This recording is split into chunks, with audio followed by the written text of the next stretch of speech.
really the key to understand that when someone, usually a plant-based advocate, says that livestock is contributing as much greenhouse gas emissions to the environment as transportation, they are quoting a false, sort of misleading report from the FAO that compared a life cycle emission of a cow to a direct emission from transportation. Am I getting...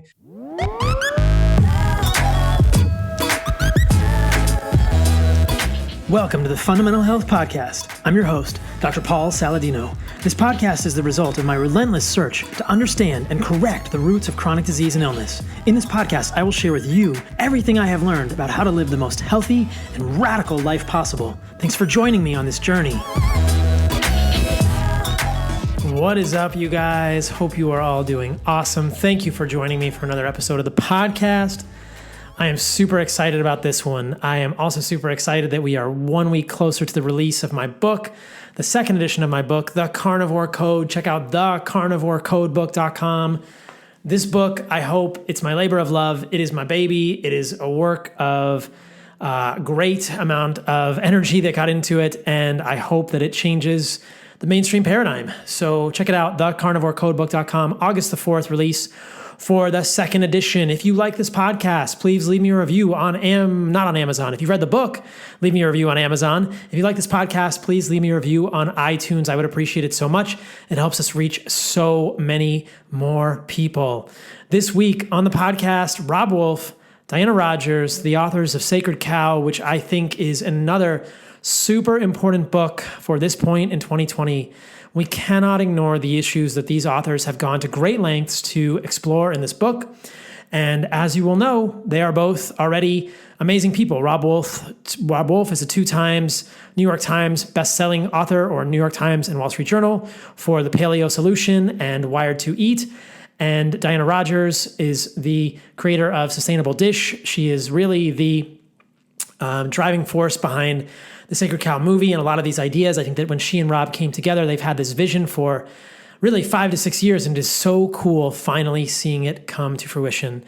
This book is called Sacred Cow, and in this podcast, we will talk about so many of the lies, the misinformation that we have been fed, no pun intended, regarding the environment. There are so many misconceptions here, and I did my best, as always, to really show a lot of science to back up the claims that we are making, to really set the record straight about the ruminants, cows, buffalo, bison, sheep, goats, lambs, influence on the environment and how they are not contributing to climate change. In fact, how they are doing the complete opposite as they enrich the soil with so many of the nutrients that we need. And this is what we get into in great detail in this podcast, as has been the case recently. If you are interested in watching the video, you can find this on YouTube as well, in which many of the studies will be shown in a screen share, as will many of the graphics from this upcoming book. The Sacred Cow, or Sacred Cow is the name of the book, is out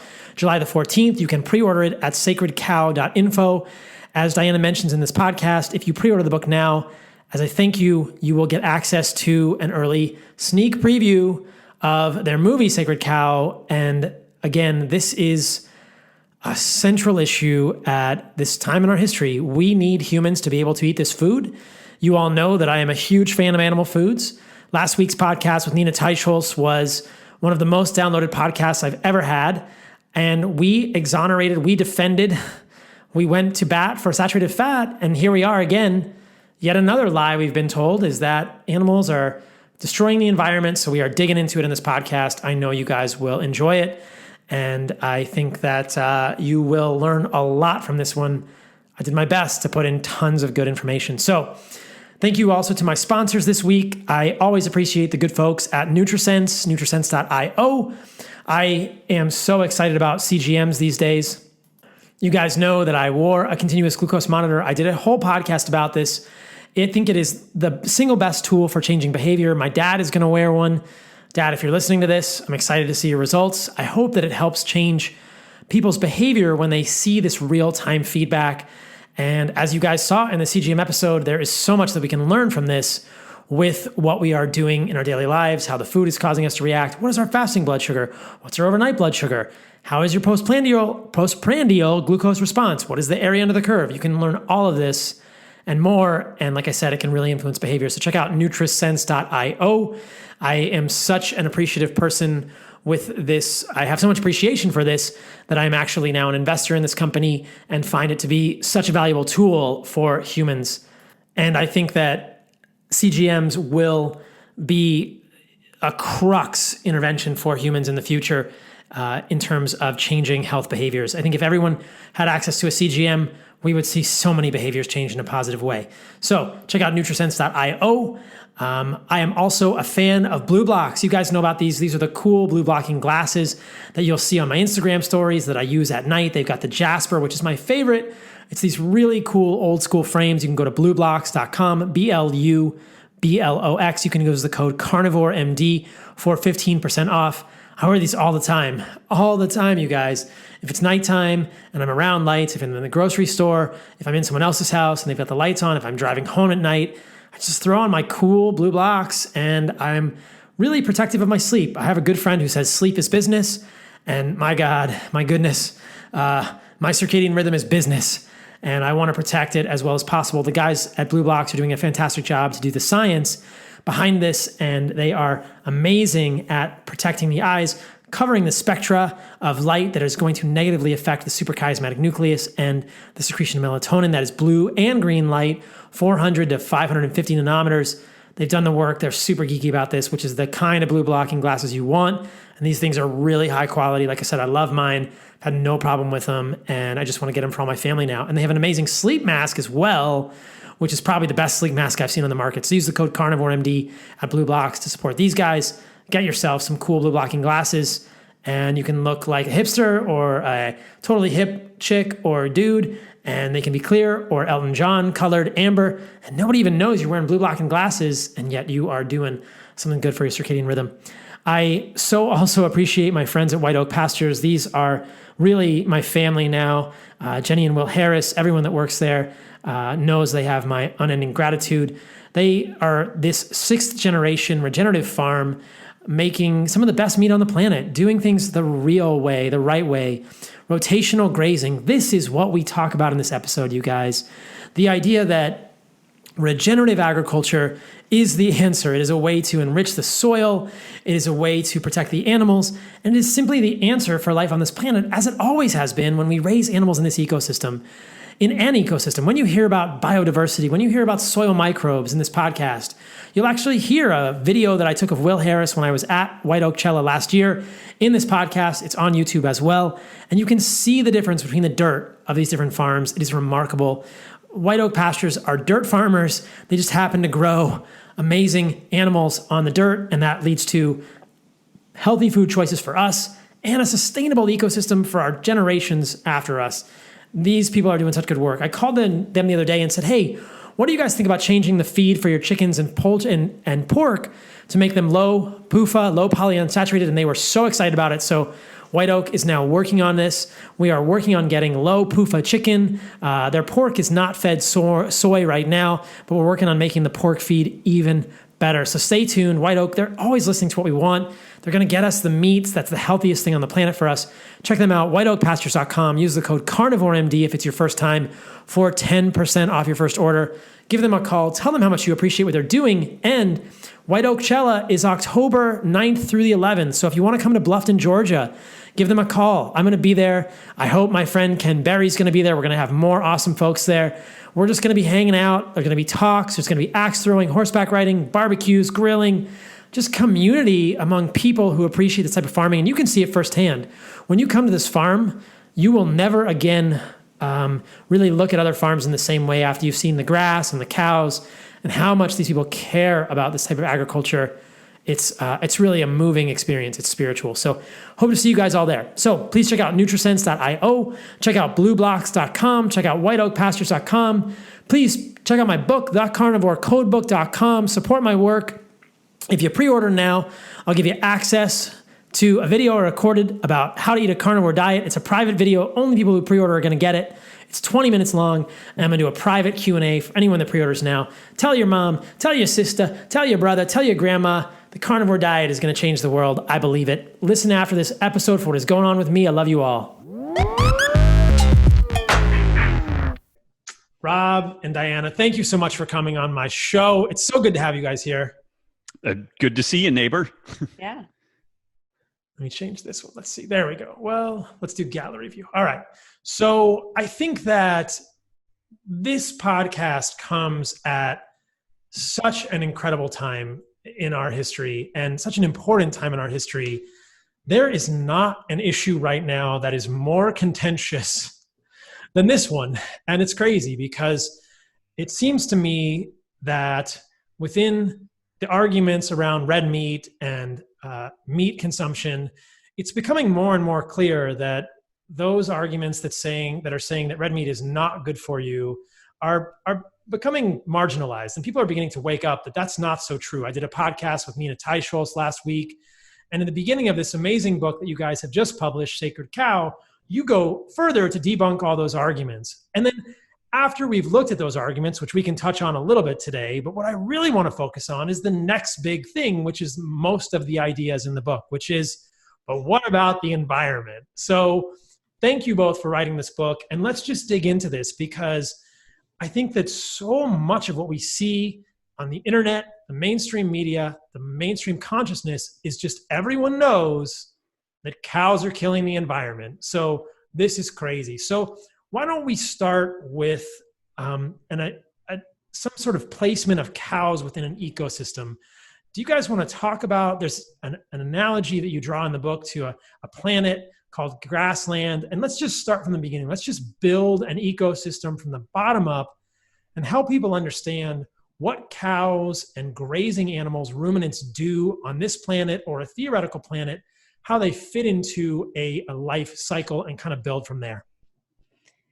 Yeah, well, I'll let Robb explain that. We came up with this idea together, I think like 4 years ago when we were maybe at Polyface Farm. I can't quite remember, but we were trying to think of like, how can we explain to people why biodiversity even matters in the first place and why you want as many different forms of life as possible. And so Robb had this brainchild. It's the only one I've ever had. So hopefully it's a good one. And this speaks a little bit to the challenge that we have. We're basically fighting an asymmetrical war in this scenario. The folks that are advocating this kind of vegan life way, this vegan-centric model, it's all sound bites, elevator pitches, moral superiority. Meat causes cancer. Meat destroys the environment. You're a horrible, immoral person to eat meat, and it's kind of compelling. It kind of has some legs. It sounds really good. There are striking images that can kind of support all this stuff, and then unpacking any one of those statements is a mini dissertation in ecology, thermodynamics, and all this stuff. And so I just really appreciate the interest that you've taken in this, in addition to all your other work. And I know that the folks that follow you do a deep dive on this, but usually asymmetric warfare happens from a small group with relatively little resources, and they do really squirrely things to disrupt the dominant paradigm.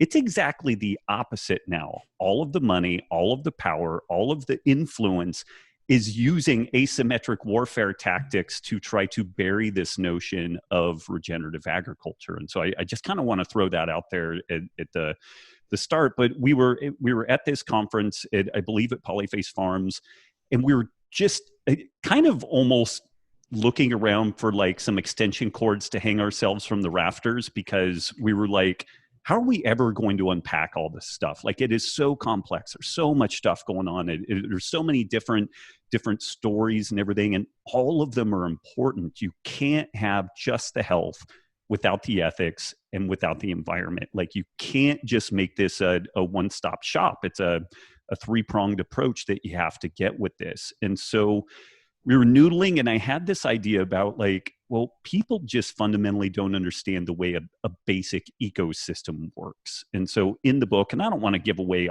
all of the goods in the book, but we make this case that out of the depths of space, somebody notices that a planet is hurtling towards us, and we think that all of life on Earth is going to end, but it just happens that this this alternate planet Earth. It's identical in every way, except it has no life on it. It has oceans and lakes and rivers and streams and all that, but no life. And it just lands in the Lagrange 3-point, which is exactly opposite the Earth in, in orientation to the sun. So it's totally habitable. It's not that far away. And people are like, wow, this is awesome. We have a second chance. What are we going to do with that? And so some debate ensues, and what we end up doing is sending a bunch of grass seed over there. Like, that seems like the lowest input deal, minimal risk. The part of the planet gets inundated with grass seed. The grass grows, then the grass dies. And so people start asking some questions like, well, what's going on with that? Well, they need soil microbes, and you need some actual interaction with animals, because that's actually part of the life cycle of grasses. They have to pass through the digestive tract of ruminants to really function in some ways. So then we send grass and cows, and the grass grows and the cows grow for a while, and then everything dies because the cows outstrip their carrying capacity and eat every damn thing that there is to eat. And so their population collapses, and then the whole thing grinds to a halt again. We're left with another lifeless planet. So finally, we have grass and cows and wolves. And finally, we have some semblance of some equilibrium. The cows keep the grass in check while also fostering its ability to grow and do what it should do. The wolves keep the cow population in check.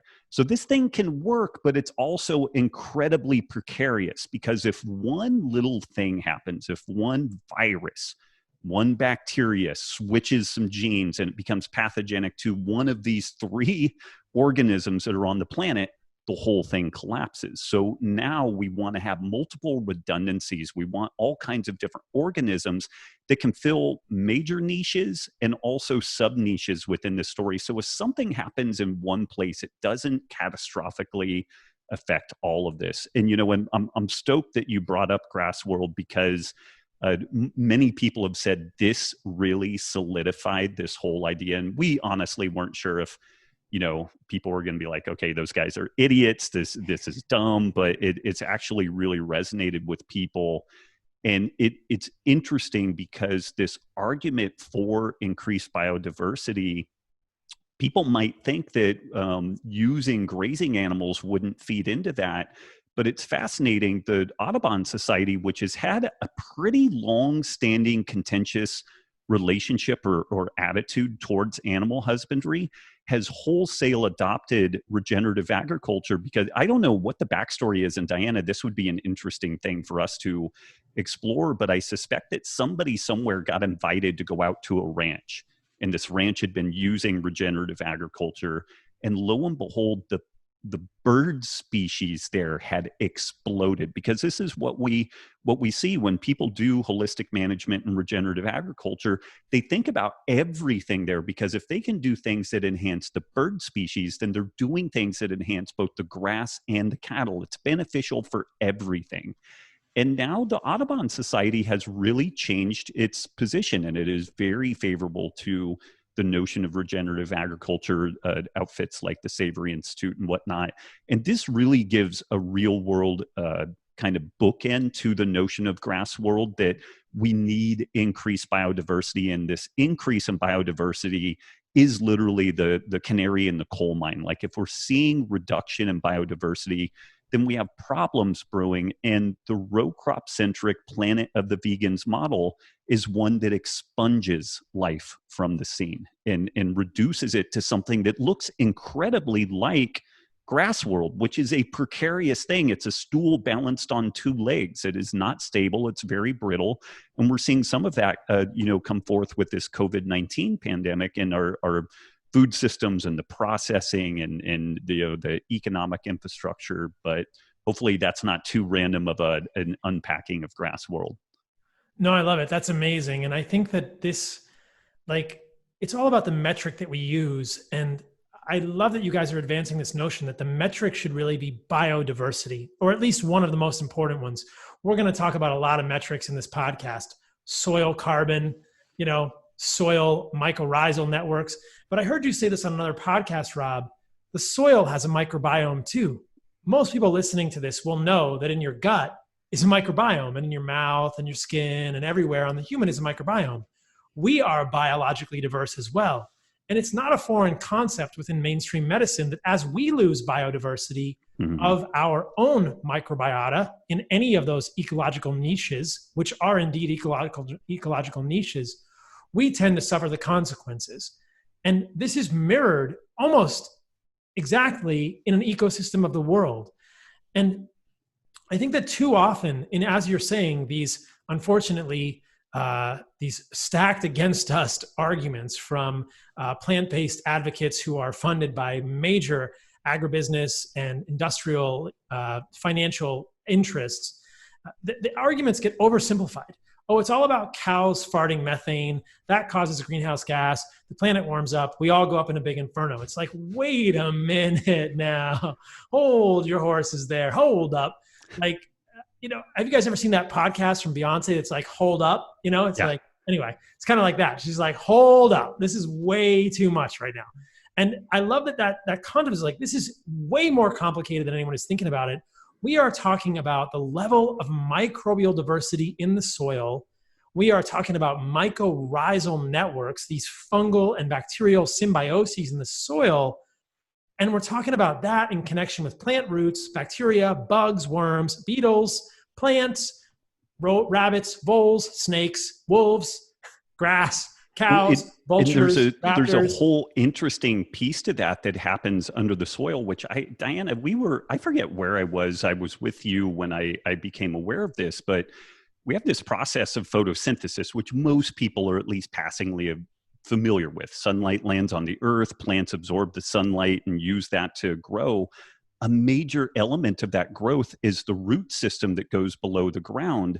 And then there's this whole symbiotic economy that occurs between bacteria and fungi and the root system. And what happens in that is amazing. The bacteria and fungi trade different roles in mining minerals out of the soil and then importing that into the plant. So much of the problems that we face within modern industrial agriculture, the need to apply different mineral bases and whatnot, is not really necessary within a biodynamic system, because there are some areas, like Diana has mentioned, the area that you live in is fairly depleted in selenium, for example. So there are places where not everything is there, but most things are there, at least in some concentration. And the way we can either mine it with a machine and massive amounts of energy, or we can have that done in billions and trillions of micro machines all over the planet, mining the nutrients that are necessary at the source, while also improving carbon capture within the soil, also improving water capture within the soil, and then doing all these external things like growing food for humans and other organisms and whatnot. So you start getting this really remarkable kind of dovetailing of the systems together that improves the efficiency. And this is I'm a big fan of economics, kind of an armchair econ nerd, but one of the failings of economics is taking in the full externalities of whole systems. It's super easy to look at a little pie slice of something. And I know before we started recording, you pointed out like dozens of examples of this stuff where it's really easy to vilify something if you look at one little cross section. But then when we take the whole picture, the benefits that occur from this solar driven biodynamic process, it is just incredible. And it's the result of 4 billion years of evolution. Like, it's really slick. It works very well. And that's not to say that humans haven't figured out some cool things with maybe potentially tweaking and fiddling that, but pulling fossil fuels out of the ground and doing intensive agriculture is a process that is at best a short-term gain. We cannot come back 1,000 years from now and have that system still functioning. And I've made the case that we will end up with a regenerative system eventually. The question, well, assuming humans are still here 1,000 years from now, we will have a regenerative food system. The question is, do we strategically plan that and make that transition smooth and seamless and beautiful? or do we have full civilizational collapse and then we put the pieces back together on the backside of that? Yeah, the Earth will win. The Earth will win. There's and no we're not question. We're not going to kill the Earth. The Earth is going to survive whether we're here or not. And that's some of the Exactly. hubris of like saving the planet. Yeah. We're only going to save ourselves, right? The Earth is going to be just fine. You know, we're certainly not treating it respectfully or holistically, but we'll only kill ourselves. And I think that this is sort of a Native American concept that we've lost, that we're just a strand on the web of life. And if we choose to disrupt the ecosystem enough, we'll just wipe ourselves out and the Earth will kind of laugh and go, well, you had your chance and you messed up. So there you go. But do you guys know how long ruminants have been walking the Earth? I should have looked up this statistic or this number, but I would guess, it's on the order of 100 million years or more. And so I'm just thinking, theoretically, we've sort of had grass world on this planet for 100 million years. Like you said, 4 billion years is the age of the Earth, but we've had grass world happening on this planet for over 100 million years, whether it's a ruminant that's like a dinosaur, or a dinosaur ruminant or something. I read in your book that 40% of the Earth's surface right now is grass type plants. Like we live on grass world. And this ecosystem concept with biodiversity has been happening successfully for probably 100 million years, give or take, or more. So it's not a question of if this works. This works. Mm-hmm. And we just need to make sure we don't mess it up too badly. But I love this concept of like, we are part of an ecosystem. These animals have been around way longer than we have. And it's very short-sighted, as you point out, for these vegan or plant-based ideologies to point fingers at ruminants when like, hey, you guys doing monocrop agriculture, which pulls out sequestered carbon from the soil, or fossil fuel-based agriculture, that is way more ecologically disruptive than ruminants that have been part of an ecologically biodiverse system for 100 million years. This is crazy. People don't realize this. Like, you think cows just showed up like in 1950? Like bison and ox and, deer and elk. I mean, there were 250 million of these in the US in 1850. It's crazy. Yeah, and there's a lot of people that are trying to advocate for, well, we just need more trees, but you can't, grasslands need to be grass. They don't want to be forests, and they need ruminants because they co-evolved with ruminant animals. So actually one of the big ideas from the book, the one that actually won us the contract to write this book with the publishers of the China study, oh my goodness. Yeah, which is cool. Is the idea that most of our agricultural land is only suitable to grazing because it's either too rocky or too hilly, or the soil quality is too poor. So there's most of the land that we're using for food production is only suitable for ruminant animals.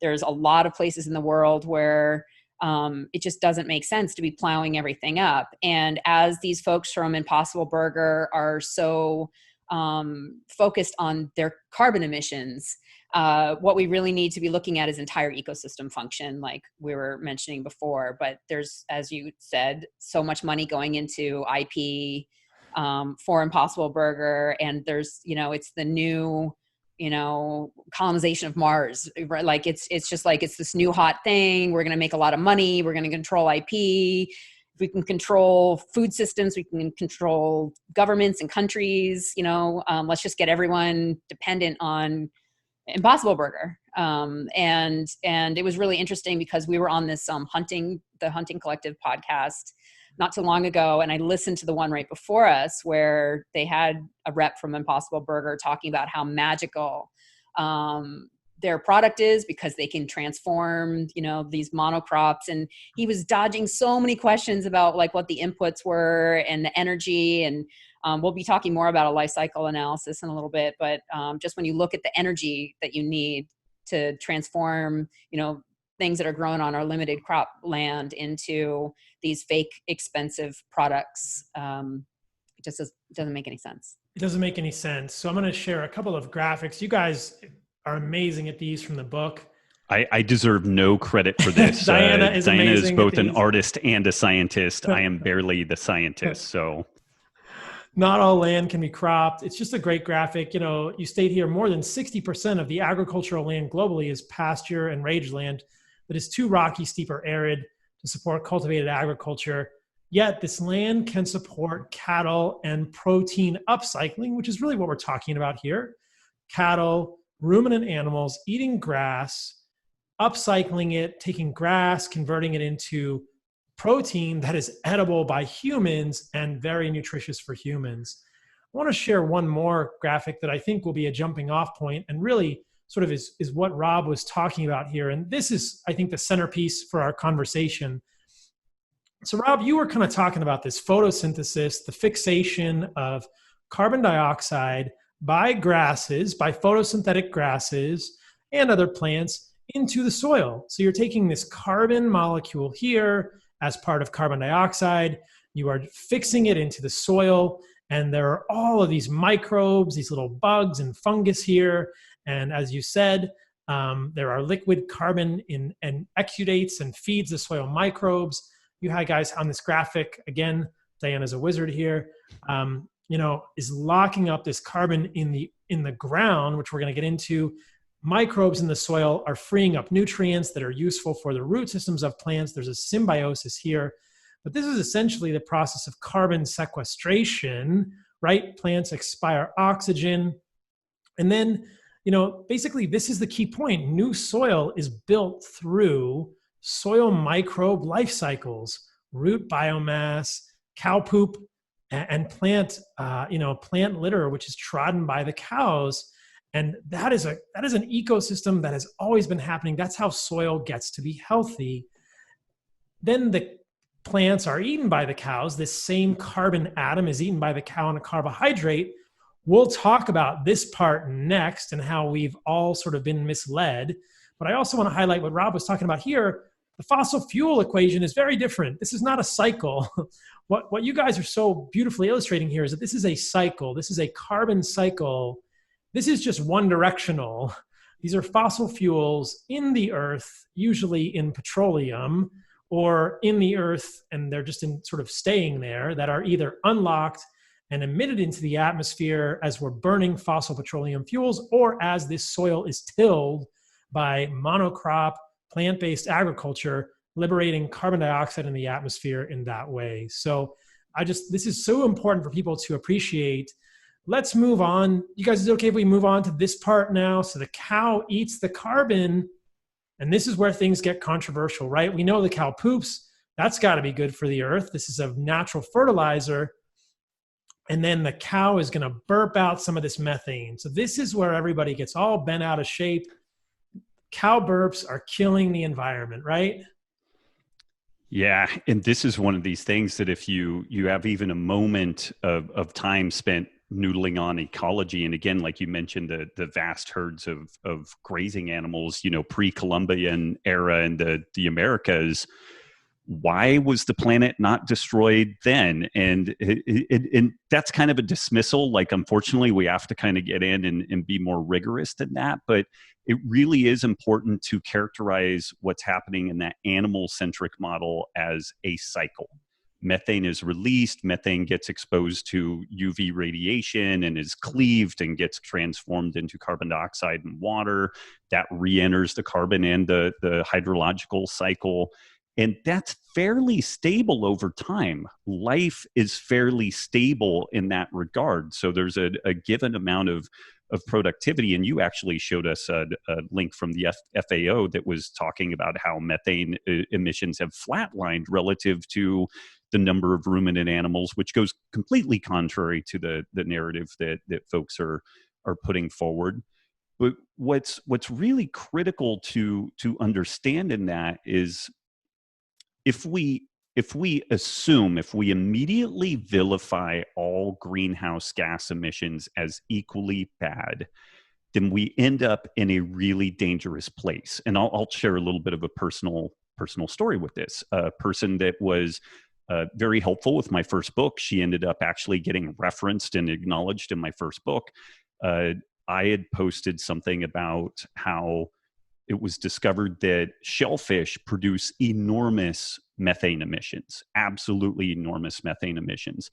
And the end of the article suggested that perhaps these shellfish should be expunged from the seafloor, that we should have less life to protect life at large. And it, again, if you really buy into this notion that like all greenhouse gas emissions are bad, then this is kind of a reasonable, secondary, tertiary kind of thing.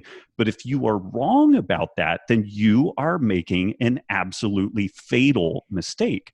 And she really took me to task on this thing. And I said, hey, I really feel like we need to have a more nuanced conversation around this, because if we get this wrong, we're going to enact all manner of policy from like the UN level down that could be incredibly injurious, and we may not really ever recover from it. And she said that anybody that questions the current narrative of climate change, she has noticed, is also usually a Holocaust denier. Now, this is somebody I've known for years. We had a good enough relationship that she got acknowledged in my book, but this is the degree of like, whatever, I don't even want to give it, like a label, but the commitment to this idea that all greenhouse gas emissions are bad. And what we've seen since then is there was a piece, it's in Finnish. Was that the Finland, Norway? It was the Green Party in Sweden had proposed that we should kill all the moose in Sweden because they emit methane. And this is where we are. And so termites emit enormous amounts of methane. Even peat bogs emit methane, but they net sequester more carbon than they release. And even in this story, if all of life sequestered all of the carbon and all the carbon dioxide out of the atmosphere, at some point it would all be gone and life would end. So this is another one of these things where there's a balance, and life itself, and the fact that we have a planet that turns and it has a geological cycle where there's subduction zones and volcanoes emit things, that is largely the reason why life functions and can function over enormous timescales. When the planet starts slowing down, when it doesn't turn as much, when there's not as much radioactive material in the core to keep things churning, life is going to find it more and more difficult to exist. And this gets really way out there in the weeds, but it's just critical to understand that this greenhouse gas story is important, but it's important to really vet it out and be crystal clear about, we're talking about this on the one side, with the basically life. And then we're talking about something entirely different with the really massive and rapid release of enormous amounts of both carbon dioxide and methane and some other potential greenhouse gases from the technology, the industrial food system, transportation, and all those sectors. Yeah, and I think this is where things get nuanced, and this is what's so cool about podcasting, right? You could never have this conversation on the evening news, which is the tragedy of where we are today, right? We've just begun to unpack this, and this is going to get more complex and more nuanced as we go further in this podcast. But we are just beginning to scratch the surface of environmental science, types of different greenhouse gases. It's more than methane, it's carbon dioxide, it's N2O, it's CH4, which is methane. There are all sorts of greenhouse gases. And as you're pointing out, Rob, without greenhouse gases in our atmosphere, none of us are here today, because the surface of the planet is like 0 degrees Fahrenheit or something. It's crazy. Like, we don't have a planet without greenhouse gases. So there is some level of carbon dioxide in the atmosphere that is necessary for life on this planet. And this is not climate denialism.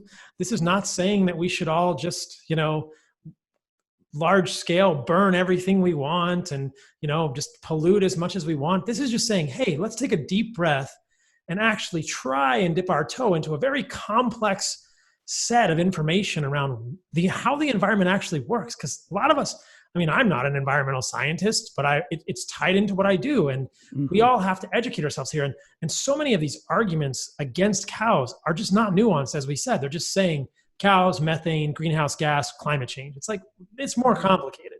So I want to show this article this page that I briefly shared while Rob was talking. We'll put this link in the show notes. This is a joint FAO IAEA program. This is, and we will again talk about the FAO later in this podcast when we talk about ways that the FAO has been misleading in terms of previous studies they have done. But this is a website that just says that since 1999, atmospheric methane concentrations have leveled off, while the world population of ruminants has increased at an accelerating rate. You can see the two numbers here, and we're saying, wait a minute, you're telling me that cows are contributing all the methane, but cows are going up and methane is going down. And so people can dig into this in more detail. This is just all the ruminant livestock in the world, and you can see they're all increasing. But the conclusion here is from the FAO is pretty clear. The link between atmospheric methane and ruminant population growth seems to have broken down. This occurs despite accelerated increases in ruminant numbers without an equivalent increase on global methane concentrations within the current time frame. And they say, basically this challenges us to re-examine the notion that cows are the single greatest contributor. I'm just saying that this is the messaging from vegan plant-based groups is cows are the reason. Cows are the single greatest contributor to climate change. That is, I'm not making this up. That's actually been said. And these things are like, wait a minute, that's crazy. I love that you highlighted this, Rob. Peat bogs produce methane, termites produce methane, landfills produce methane, moose in Sweden produce methane. This is crazy. This is part of an ecosystem. This is part of the carbon cycle. And so we can go back to that other. And Doc, there was a little piece there even on that paper that it said that the possible reduction is from improvements in efficiency, basically that it's since World War II, like the industrial food system. It's also possible that the two things are not related at all, which is funny that the correlation causation deal, like they're so beholden to this notion that the emissions from life would be direct drivers of this process, where there was no assessment of the transportation sector is expanded, dramatically, and the use of plastics and, all of those are major vectors. And we kind of saw that within the COVID shutdown. And it's kind of hilarious in a way. We saw carbon emissions plummet while transportation and flights and all this stuff were taken offline. The number of cows and ruminants didn't really change, but yet the total emissions really dropped, and it was quite significant. And then the way that got spun was that now during the age of COVID, livestock plays an even bigger role in the climate change story because transportation was taken offline. Proportionally, there's less transportation, so then the livestock goes up, and it's insane. It's truly crazy, and it's very complex. And so I just want to highlight this one again, just to really drive this home for people. So the grass has carbon in carbohydrates. It's eaten by cows. Cows do burp methane. Humans do fart methane. Moose do belch methane. Like, we produce methane, so do vegans. Vegans produce more of it. I'm just going to say, let's just be honest. Rob was talking about this. Methane is converted to carbon dioxide in the atmosphere. Carbon dioxide stays in the atmosphere longer. But if you could trace a single carbon atom, you would see that it's just cycling and has been for 100 million years. Because ruminants like this cow or an auroch, which is sort of the ancestral thing of a cow or a bison, have been here for millions of years. And this cycle has been going on in a biodiverse ecosystem. And this is to be contrasted with this unidirectional flow. And I struggle to understand, and I think that we've already touched on why this is really happening, that industry doesn't want this story to be told. They want this story to be told. This is the problem. Eliminate cows. Don't look at how much we are getting from the actual, transportation and other emissions. So, there was one more thing on there. Can I just point out that, so water getting stored in the soil. So carbon attracts H2O. Right. And so that's just one other piece. And it can only happen when there's lots of carbon in the soil to begin with.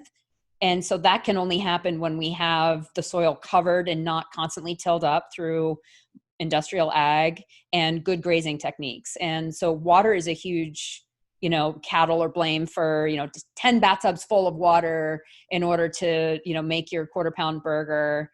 but they can actually increase how much water is held in the soil instead of what gets evaporated or run off, like in corn or other types of monocrop production. Super important point that was also shared with me by Will Harris, who in my mind is the closest thing on this earth to a saint. At White Oak Pastures, I have a video of Will that I want to share in this podcast, contrasting the soils from his farm and the farm 25 feet away.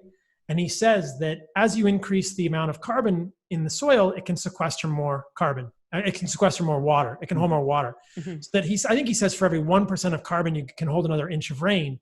And so when you hold more water in the soil, you have less runoff and less erosion, which is the way soils are supposed to go. I guess I'll show that clip from Will now and see if this works. I hope that everyone listening to this will appreciate Will's amazing Southern accent. This is basically the reason I moved to Texas, Robb, was that I just wanted to be around people who were cool like Will Harris and have an accent that is this amazing. Too many Californians have moved here. There's not enough accent happening now. I know. Let's see if we can get this.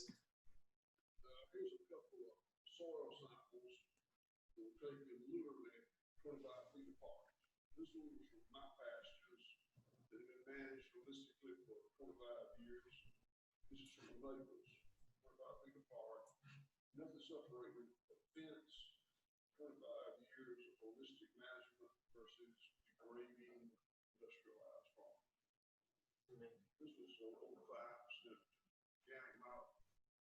This one is less than 0.5% organic matter. To give you a sense of what that means, 1% organic matter will hold an inch of rain.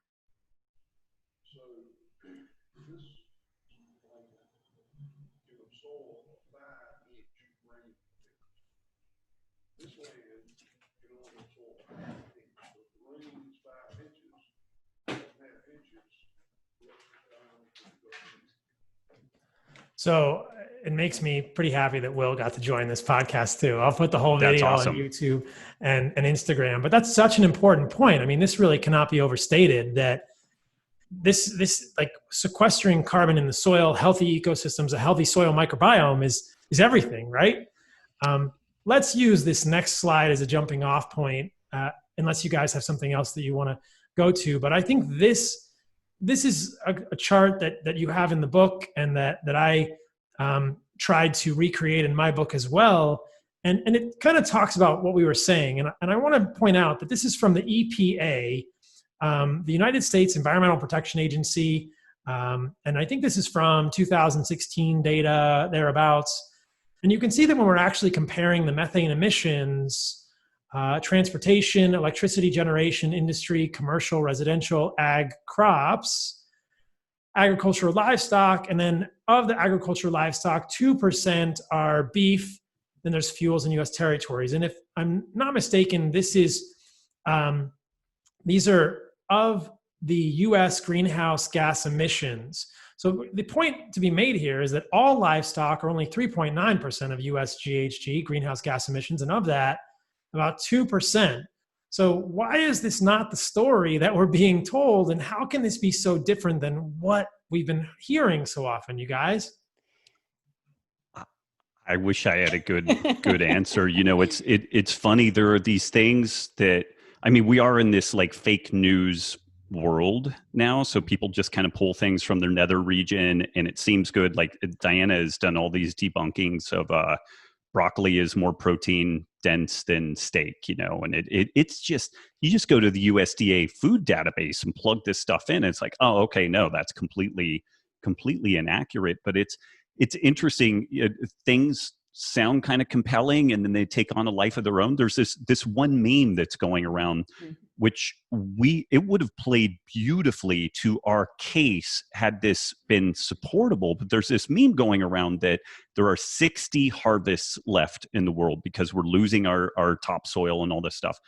Diana looked and looked and looked, and the best that you could track down, it was a woman a woman from the United Nations, from the FAO, but she was just at a conference and she just said it, like without any citation or proof or anything. She just like said it at a conference. and then it gets reported in Scientific American as if it's total fact with no reference. And it's now cited in scientific everywhere. papers. It's part of documentaries. And they all cite Scientific American, which just cites her saying something. And again, it would have been great. There is an expiration date on our topsoil, and it's because of industrial agriculture. All of that is true, but the untruth there is that nobody knows what that date is, and it's probably different depending on where the particular location is. But this is a pretty good example of something that just seemed really compelling, and it's kind of true because there's an expiration date on this stuff. But it has become, I bet Wikipedia probably, and even though Wikipedia wants you to cite everything under the sun, like this is probably something that's just so accepted as factual that it just flies in there. But I don't have, Diana, do you have a good answer for how this stuff emerges? So what we did when we outlined the book is actually take every single vilification of cattle, nutritionally, environmentally, ethically, and basically just explained away, and we were trying to we list our bias in the front. We're both omnivores, and we believe, that humans are omnivores and we eat meat. But we tried to disprove ourselves on every level. And there was one case in the nutrition section where we weren't able to find evidence that supported our bias. And we wrote it because that's what the literature supports. And so, grass-fed beef is not, according to what's out there, significantly more nutrient dense to humans than feedlot finished beef. There's just not a significant difference. And, we even said, we know this is going to make everyone really mad. This doesn't, support our case very well, but we also have to go with the reported literature, and it's just not supporting that hypothesis. So there's great ethical considerations for pastured meat. There's wonderful environmental reasons. But the funny thing is people get so bent out of shape around this. But what the reality is that meat is nutritious. Mm-hmm. Period. Full stop. Done. And I don't remember if we were recording yet or we talked about this before, but conventional cattle spend 85 to 90% of their life on grass. And so this is one that we're not advocating for all of the CAFO system, but something that, we're in this culture right now where everybody wants to burn every damn thing to the ground. And on the one hand, I kind of get it. But on the other hand, that might be kind of short-sighted. We might regret doing that. And the way that beef is raised today, it would only take a shove to turn the whole thing into a regenerative system, to decentralize a bunch of the production, to open up many, many more abattoirs and processing facilities, to completely decentralize and make non-brittle the system. But this really enrages the uber elite grass-fed or nothing hoity-toity folks that live in New York and San Francisco, and they're basically if you don't eat grass-fed meat, you should eat no meat at all. And it's okay, that's great. What about the family of four that lives in a project or something, and the difference in their children's success is going to be majorly impacted by whether or not they have access to animal products? Do they just forego that and they eat tofu and all these other things that we know are going to be suboptimal for them? So, it's funny because we have this kind of fake news narrative, but then we also have this almost poisonous kind of worldview that comes from the meat elitists, that that there's only one way to do this, and yeah, I don't know if you want to expand on that, Diana. Well, also, I've been to plenty of ranches that do amazing work. They're sequestering carbon. They're, improving the land and everything. But then economically for them, it makes more sense to sell the cattle to a feedlot just to be finished and move on, because their land just can't support the finishing. They're much better at just that stocker level, but they can still do amazing work. So if we vilify typical cattle ranchers and say that they're no good and you can only be 100% grass fed and that's the only way you're a good guy, we have so much potential with all these other ranchers that are grazing right now. They can improve the carrying capacity, so they can raise more cattle on their land, and they can sequester carbon. They can improve ecosystem function, and still, if it works for them, finish on a feedlot. If the food stocks are, produced well, there are better ways to produce that. Cattle are upcycling crop residues that would emit greenhouse gases if they weren't run through a cow and turned into protein anyway. So that's where we get really nuanced about stuff, and everyone starts to hate us because we're like, well, as nutrition experts, as public health advocates, we want people eating meat, and not bagels and Twinkies and all those things, right? And then on the environmental side, there's not only one right way. There's many levels of much better. And yeah, so it just gets really complicated. It does get really complicated, and we can unpack a lot of that. And one of the most important things that I want to unpack with you guys in this podcast is the scalability of regenerative agriculture, the scalability of grass feeding and grass finishing at a larger scale.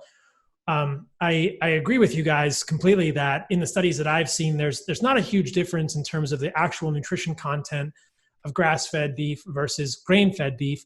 One of the things I kind of came across, or I wondered about in my book, was, well, if the cattle are eating grains that have been sprayed with atrazine or glyphosate or mold, then the fat of those animals could be a little different. So it might not so much be with the nutrients that are in there, but the cleanliness and the toxins could be better. Yep. So I think we can make that case. And then I've been talking a lot about linoleic acid recently, and though ruminants are pretty darn good at avoiding packing their fat with linoleic acid when they're fed grains, it's pretty clear that grass-fed cattle have less linoleic acid in their fat, which is probably a good thing for humans, because I suspect that excess linoleic acid in animal fat is contributing to the total pool of linoleic acid and polyunsaturated fatty acids in humans, and that could be a major driver for metabolic dysfunction.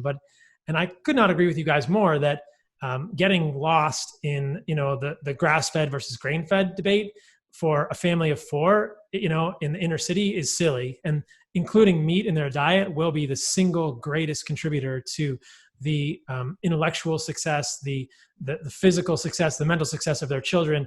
And it's much better to get any meat than no meat. And then we can say, all right, how do we make that? That follows to the next question, which I really want to unpack, which is how do we make all meat, an ecosystems type of meat that is better? Before we get into that, I do want to unpack this one piece, which I've come across multiple times, and you guys illustrate in the book, which is why we don't hear about that graphic with the EPA numbers as much as we should. And this gets into the idea of life cycle analyses. Again, this is one of your excellent graphics.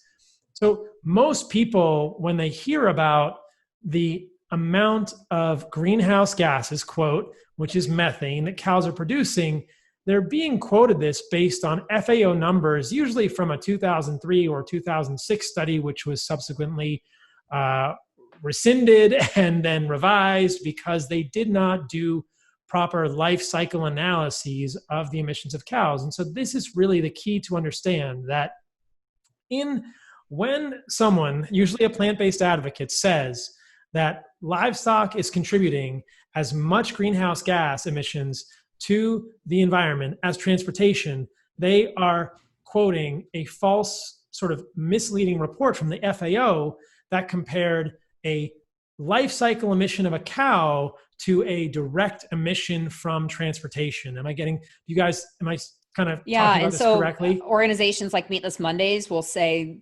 livestock contributes more greenhouse gases than the entire transportation sector. Like they really, really just go overboard on that. And the difference, according to that graphic you had, was first of all 0.5%, but also what that was looking at was, so there is no life cycle assessment looking at worldwide transportation. Exactly. That would be intense. But there are life cycle assessments on cattle. So they took the life cycle assessments on cattle and then they compared it to just tailpipe emissions on transportation. So Exactly. in order to do this accurately, you would need to look at just cow farts and burps, which are 5% versus the 14% from transportation. So that's the proper way that you would compare those two things, apples to apples. Exactly. I love it. And it's not even apples to apples because it's the biogenic it's part of versus a cycle. Yep. Exactly. Right. So, but if we're actually talking just about gas for gas, like if we say it's all tailpipe, right? Like if it's cow farts, quote, burps, whatever, versus tailpipe from transportation, we get a very different story where, and this is global, right? It's global. And that means like, so when we saw the chart from the US, which was like 2%, we have a lot more relative to other countries. We have a lot more transportation happening here compared to a place like India where there's just like way more cows than there are cars. And, so that it skews things a little bit. So worldwide it's 5%, but in the US it's 2%. And in other countries, my sense is that the management of the cattle is not as refined as it is here. And that parasites and less refined procedures to manage the cattle may create, more emissions because the cows are not as healthy in other countries. And that there's something about the way that we manage the cows here. They're in better ecosystems. They can be a little healthier in general. But so I'll just share this again and summarize it for people. When you see someone saying that cows emit as much as transportation, ask them the source, because they are almost certainly quoting an FAO analysis that is based on comparing a life cycle analysis of ruminants to a direct emissions from transportation. As Diana says, the undeniable point is that no one has done a life cycle emissions on transportation. And I don't think it will ever be done because this will be staggeringly different. If you just look at direct emissions, transportation is 3 times that of livestock. And as Diana pointed out, it's not even apples to apples because it's a carbon cycle of ruminants that have been on the planet for 100 million years versus new carbon going into the atmosphere with transportation that is being liberated from the ground and is not being cycled. So this is what is so insidious and misleading in my opinion, and why we're not being told the right statistics. And it's just, this is what gets me so frustrated, is that we're just really being lied to. And I mean, Robb kind of said this in the beginning, and it's like, that's why we all do what we do, is because we are being lied to. And all of this rhetoric, is just crazy. Like if you look at the EPA data, it's right there. Cows are less than 2% of the US greenhouse gas emissions relative to other sources. And I should mention really quick, because Instagram kills me. And every time I put that up, they're like, yeah, but cattle emit methane, and that's 10 times worse than carbon dioxide. So just to put that to bed, it's put into a CO2 equivalence. So it's not that way. And even there's a new report out of Oxford saying that those conversions are even misleading, and methane is actually not as potent as they used to think. So there's this warming potential of the gases when a gas goes into the atmosphere, how much of the infrared radiation from the sun is trapped, and people are saying, oh, methane is more. But as you're saying, these calculations in that graphic and in the other graphics are based on CO2 equivalents. So we're normalizing all this. They're not comparing different gases. And so these arguments don't really hold water. It's just like, it just kills me on Instagram. That's exactly. It's Instagram arguments. And yet it gets repeated over and over. And I mean, Jonathan Safran Foer recently published something in the New York Times saying the end of meat. And in these articles, and we'll look at one at the end of this podcast, people just sort of say, like, it's common knowledge, everyone knows that cattle are contributing. And it's like, what are you actually basing that on? None of this really adds up when you look at it. So I think that we've touched on this. Let's go back to this really important, interesting point, which is regenerative agriculture. We touched on the idea, look, if you can't get regenerative meat, don't let that dissuade you. Eat meat for your family, eat meat for your kids. That's the best thing. But we all know, as Robb, eloquently said, ethically and in many other ways, creating a cow that can have a life cycle that remains on grass from start to finish is the better thing for a lot of reasons. we talked about this idea of a life cycle analysis in that slide, looking at the life cycle analysis of cattle. But can you guys explain to the listener like what a real life cycle analysis means and how a life cycle analysis for a regenerative animal might be different or looks different to us in terms of the actual carbon equivalents they're emitting? You know, we've talked about the fact, we've already unpacked all this. Methane is coming from a lot of sources, but let's just assume cows are producing methane, but let's actually get an accurate perspective of different amounts of methane depending on how cows are produced. And there seems to be a real difference with regenerative agriculture. Yeah, like 10 years ago, literally like 10 years ago when Diana and I were talking about these things, I didn't know that there was a term life cycle analysis. So I was calling it a full thermodynamic accounting, all the inputs, all the outputs. And then about 5 years ago, I learned about this term life cycle analysis, and they're really expensive. They're incredibly complex to do. I think you already shared one of these from Qantas, and this is a great example to be able to illustrate what goes on here, but they do the best job they can to look at every single factor, like how much tractor work goes into moving something around and harvesting and whatnot. And this company, or this, I guess it's a company, Qantas, did a life cycle analysis on the Beyond Burger and looked at the full thermodynamic inputs and outputs and looked at what its carbon footprint effectively was and its energy footprint. And then it looked at the white oak pastures meat production.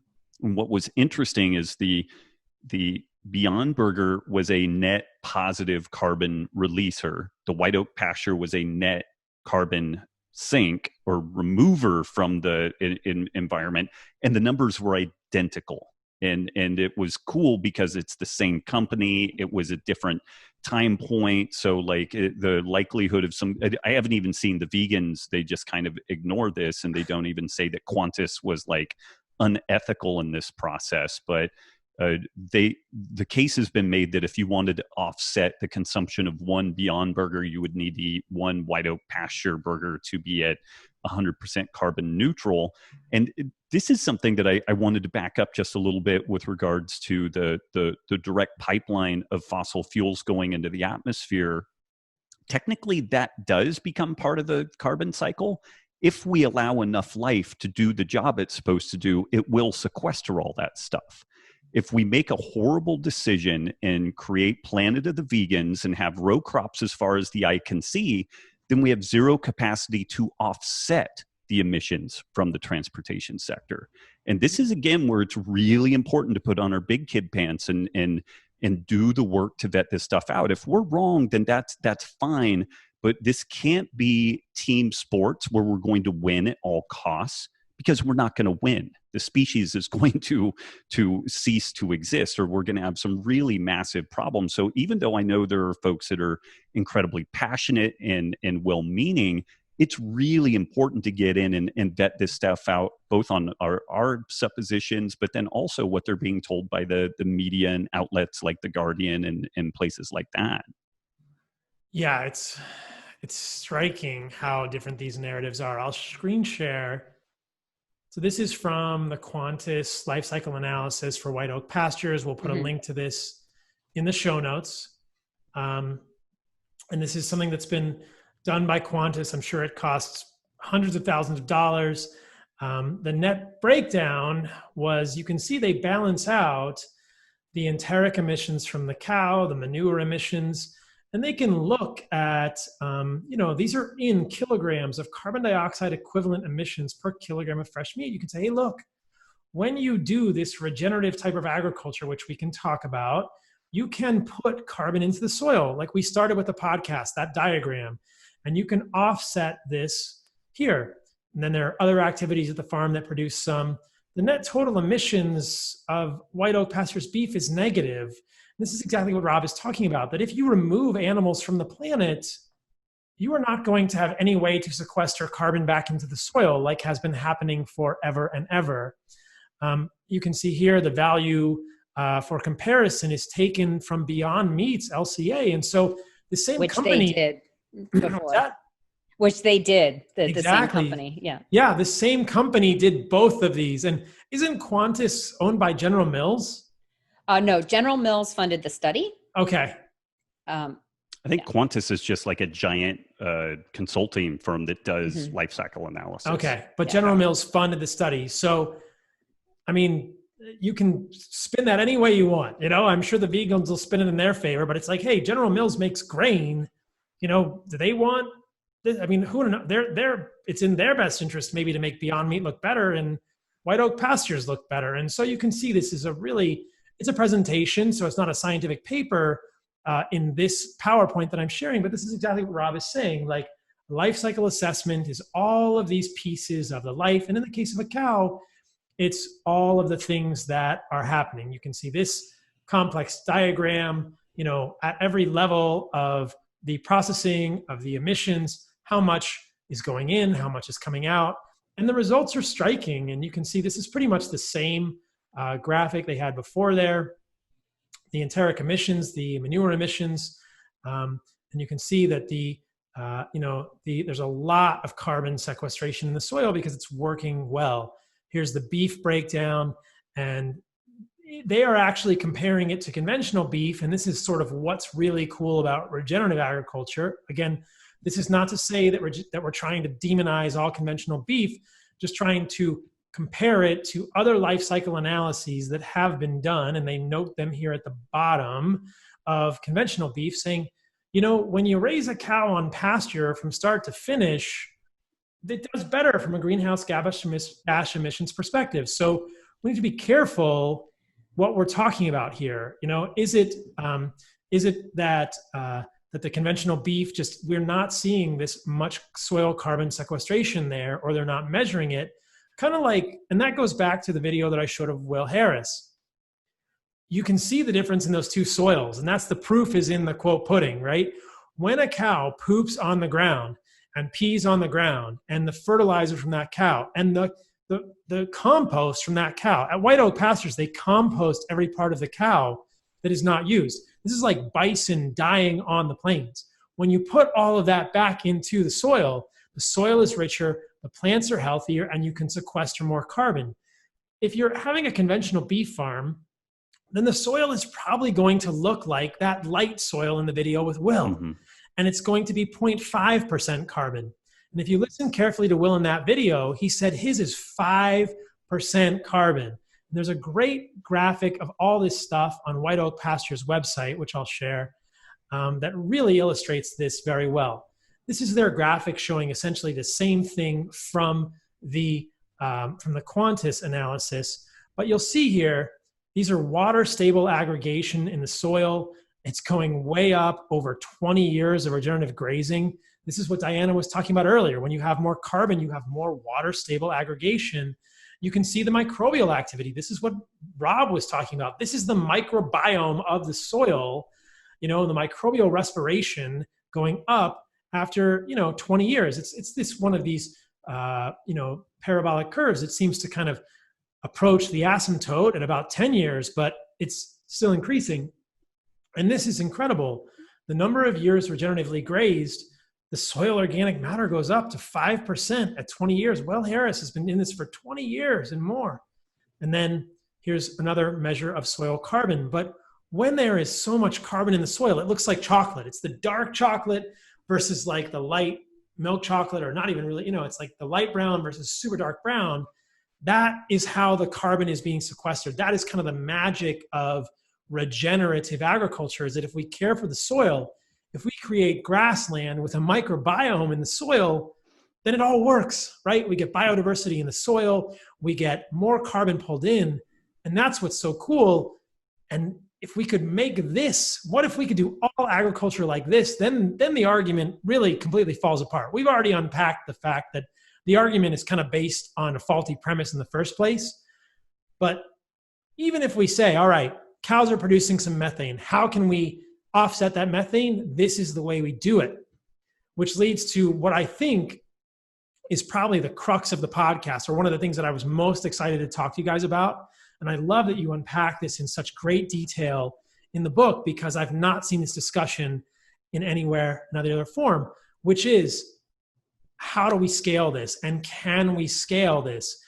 Robb's already kind of given us the hint, saying that most cattle, almost all cattle spend 85% of their life, 90% of their life on grass.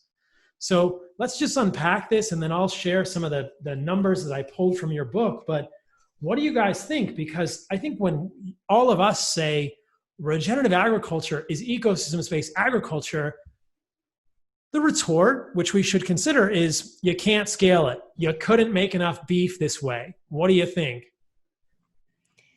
Well, first of all, we know that farmers who use these regenerative techniques can produce more food. Exactly. Although not that calorie production is an issue, it's nutrient production that's the issue. But anyway, you can stack enterprises, so you can run, the chickens right after the cattle on the same land. So it's like 1 acre is only used for cattle. But even putting that aside, if you have healthier soil, you'll have healthier grasses, and you can actually just graze more animals on that land. And so in the film, we actually visit with Joel Salatin, who's another producer very similar to Will Harris. And he's at 5 times the county average as far as his production there. And so in the film, he's like, what if the neighbor did that? What if the other neighbor did that? What if the guy down the street did that? And so what you can do in Virginia or Georgia is very different than what you can do in Nevada as far as, carrying capacity. And so a lot of scientists don't like that because they just want like the formula that can be just like replicated exactly. And that's just not, it needs to be adaptive to the environment. And it might not look even like cattle. Like I was telling Rob, I know a bunch of guys from Peru that like guinea pig is their thing, and that just works for them, and they don't have a lot of refrigeration. And so like culturally, it just doesn't make a lot of sense for them to be grazing large animals that they can't even store. So, it might be more goats and camels in drier areas. But here in the US, if you got rid of the corn that is grown specifically for cattle, and also in some of those charts where they're showing such high numbers for cattle, they're actually including ethanol as grown for cattle, but the cattle are just really eating the stalks. But that gets lumped into cattle feed sometimes. So that's just kind of unfair in methodology.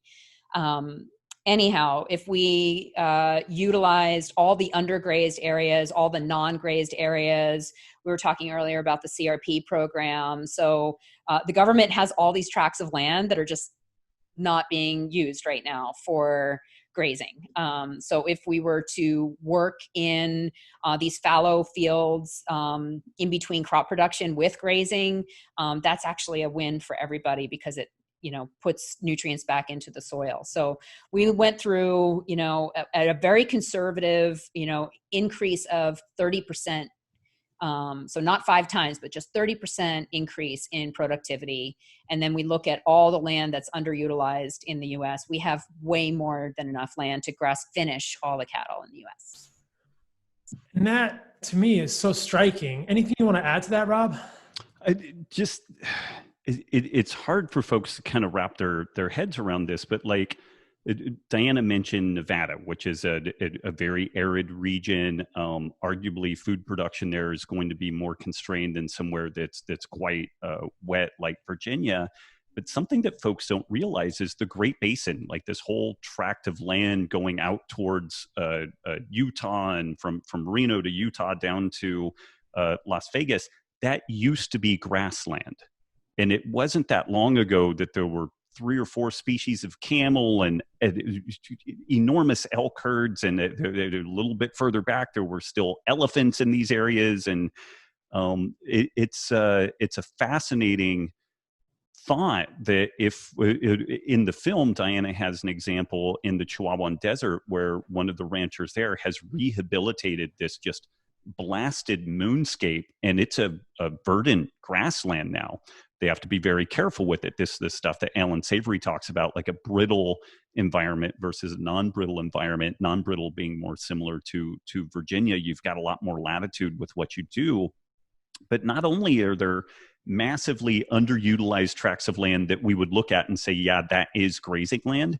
There is massive amount of desertified areas that could be rehabilitated into productive food centers, and they would sequester carbon, and they would hold more water, and that would reestablish aquifers. And this is, again, when we start getting multiplications in the efficiency of doing this stuff right. And so again, I don't want folks to just believe what we're saying out of hand. Like, I would really encourage them to get in and kick the tires on this stuff and try to vet it out.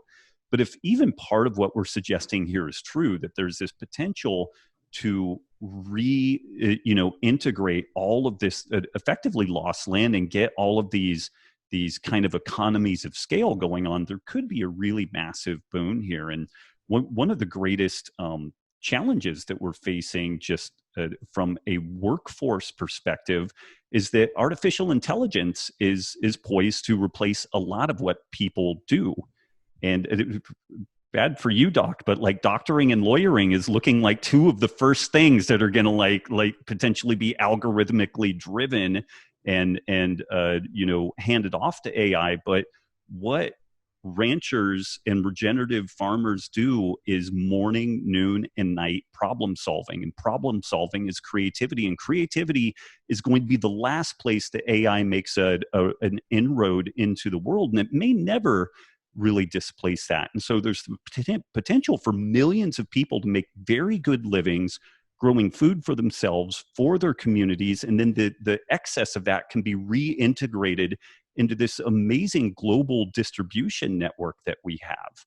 And this is something that is democratized and it's decentralized. And this is in juxtaposition to the reality that currently there are 9 companies that control something like 95% of the global food production. There's 4 companies that control 80 or 95% of the meat production in the United States.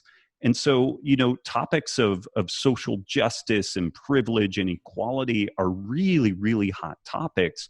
And what we're suggesting is a system that nobody owns the intellectual property on our food. And this is like the stated goal of Impossible Meats, is to own the intellectual property of our food system. And if folks think that that's a good idea and that doesn't bring us to even more dangerous places, we really are lost. Like, there is no hope for us. Yeah, the earth will be fine, but there's no hope for us. Again, right? yeah.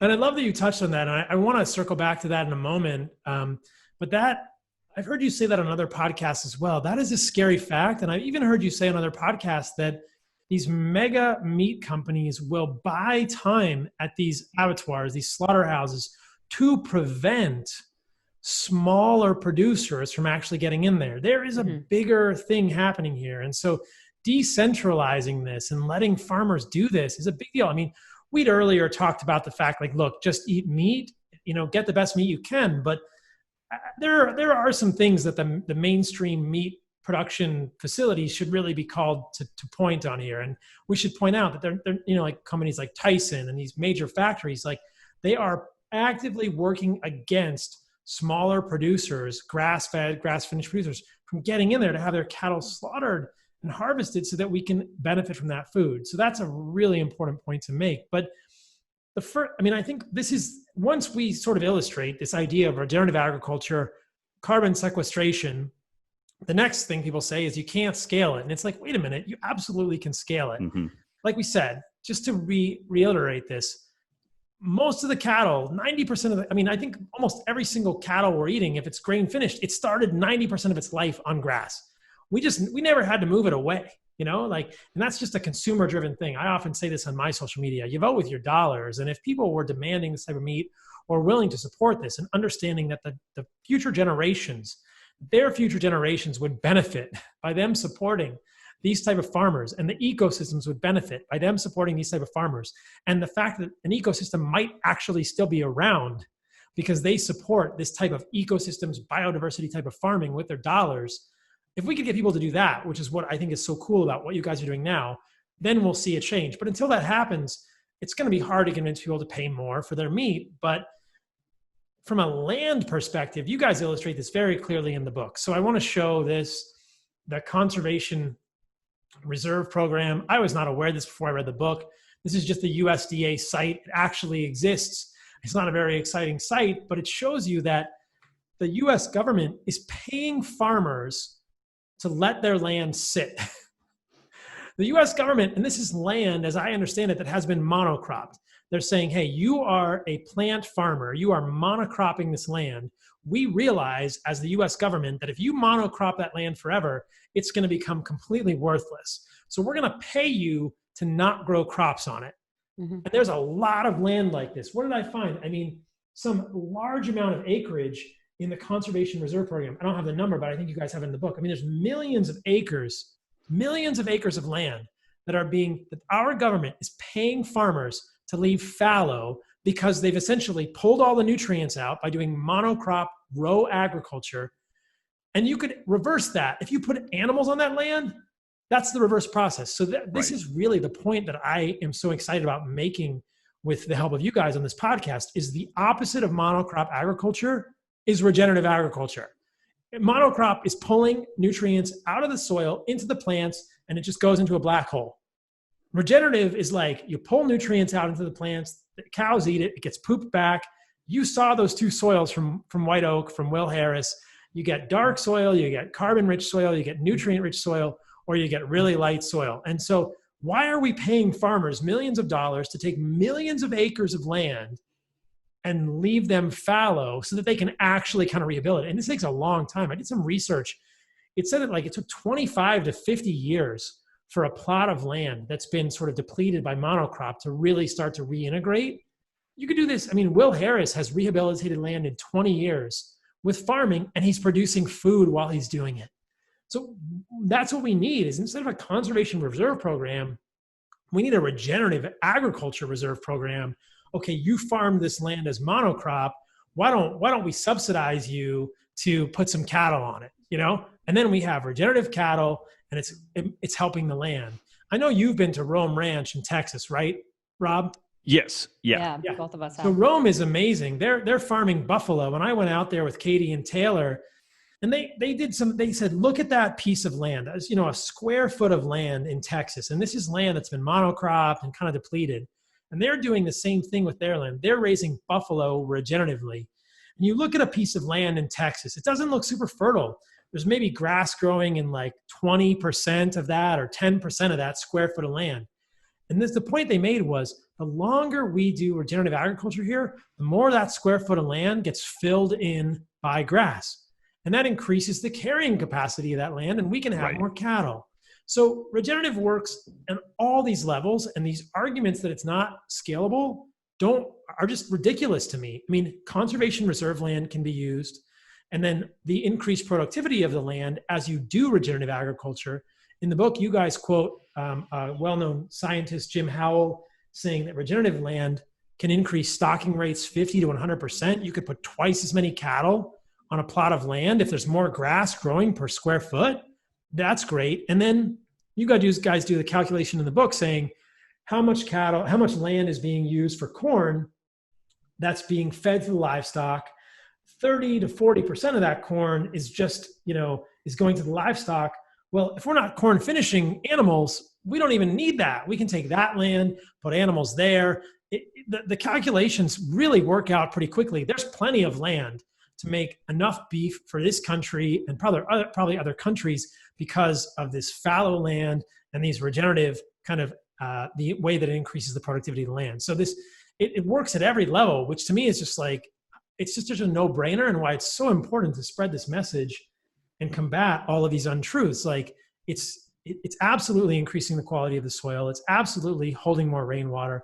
It's absolutely increasing the quality of the grass, and the animals are healthier, and it's absolutely scalable, and it's sequestering carbon. Why would we not do this? I don't know. It doesn't make any sense to me. Doc, you make a great point, and this is where it's just a constant trench warfare. Like before we started recording, we talked about the recent Guardian piece, why you should go animal free, 18 arguments for eating meat debunked. And it's as if the author just went through the book, Sacred Cow, and just picked every salient point that we made and tried to make a counterpoint.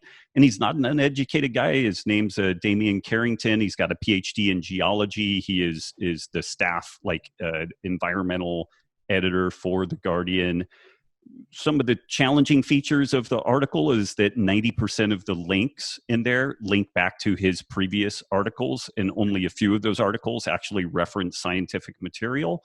And then some of the stuff that he does link as far as scientific material, he makes the case that, well, we don't really, the benefit of regenerative agriculture plateaus because it doesn't take that long to get the soil carbon up to 5%, and that's where it pretty much maxes out. But then he completely ignores the fact that you can continue to build more soil. So there's these lies by omission, and it's really fascinating because I suspect this guy is well-intentioned. He's clearly well-educated. I don't think he's a dummy by any means, but it's really interesting that he would look at this problem only at the level of, well, soil carbon plateaus out, so regenerative agriculture is worthless. And it's like, well, wait a second. Yes, it plateaus out, but we took it from 0.5% to 5%, which is a big win. And you can continue adding soil, like the soil can get deeper and yeah. But this is, again, this is the trench warfare that we're fighting. We're we launch a salvo over and then there's another salvo back. And there's a lot more of them than us currently. And as you said, they have bigger funding. James Cameron, Game Changers. If anyone needs more convincing, just look at who's funding these things. Do you think that small town ranchers are telling the truth and have your best interest in mind, or do you think that Nestle and Monsanto and Bayer have your best interest in mind? I'll leave it to you guys to decide. But what did you say before this podcast, Diana? This is just sort of an interesting point that The Guardian apparently has just gotten a lot of money from plant-based interests. Yeah, I can't remember the name of the organization off the top of my head, but they have been paid by a vegan-centric organization to put out editorial that supports the end of livestock agriculture. Wow. So that's, just right there with The Guardian, that's a problem. I'll look up, I'll try to figure out who that was and send that to you. Yeah, that's just scary stuff. So one of the things that's awesome about books like Sacred Cow is that you guys can do like Robb says and kick the tires. You can read what these guys are saying and actually look at the studies they are referencing. One of the problems that I had, and I had a fan ask me to debunk this article in this podcast, and I think that we basically have gone through and addressed many of the points, if not systematically. We've really addressed many of these, and certainly the book will give you the counterpoints. As Robb points out, there's a lot of oversights. He's not actually referencing a lot of science. I want to share a couple of studies just so I have them in the show notes for you guys, and you can see these are from from Sacred Cow, and they're in the actual bibliography, so you can see these studies showing what we are talking about. This one is a research editorial, and it's the role of ruminants in reducing agriculture's carbon footprint in North America. This is some pretty exciting bedtime reading, you guys, but it's important to know that the research is out there if you want to become an educated climate scientist yourself around this stuff, because this is important. There is peer-reviewed, scientifically done research to show this type of research works. It's complicated. It's outside of the wheelhouse of many of us, but it's out there. This is a study done at Michigan State showing that soil carbon sequestration does happen when you do regenerative agriculture. They looked at this on life cycle greenhouse gas emissions in Midwestern USA beef finishing systems. They compared regenerative type systems to conventional systems and substantiated many of the findings that were put forth by Qantas in the life cycle analysis at White Oak. So there is research here. Again, it's lots of numbers and carbon dioxide equivalents, but it's there if you choose to dig into it. And then just another study that I think is super interesting. It's highlighting something that we kind of talked on a little bit earlier, but we didn't go into in detail, is that the fertilizers that are being used in the mainstream sort of conventional industries, especially for monocrop agriculture, have their own methane emissions that no one is really talking about. And this is a recent article that came out saying, hey, all these fertilizers that are being used are not that good for the environment, and we cannot ignore this. Using fake ammonia-based fertilizers to rehabilitate soil that has been repeatedly depleted through cycles of monocrop agriculture is not the answer. The last one I'll show is an interesting study that actually looks at pre-European settlement levels of methane in the US.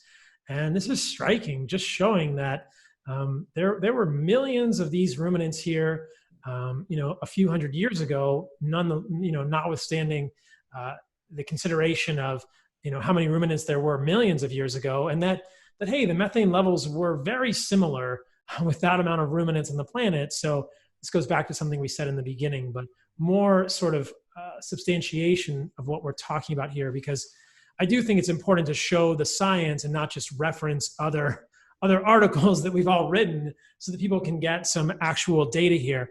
I think that if any of you listening to this are caught in arguments with people who are likely well-intentioned and are thinking about the environment, and they are saying, hey, cows contribute so much to climate change, I would just ask them, like, what research do you have to show that? And watch how quickly their arguments wither away, because so much of what we've presented here today will sort of be ammunition for all of you guys listening to really shore up your views, feel good about the choices you're making, educate yourself, and kind of make your own decisions, but also understand the way that we are getting so wildly misled so frequently. So is there anything that you guys want to share in closing? We've covered so much. Like we said before the podcast, we could do 6 of these.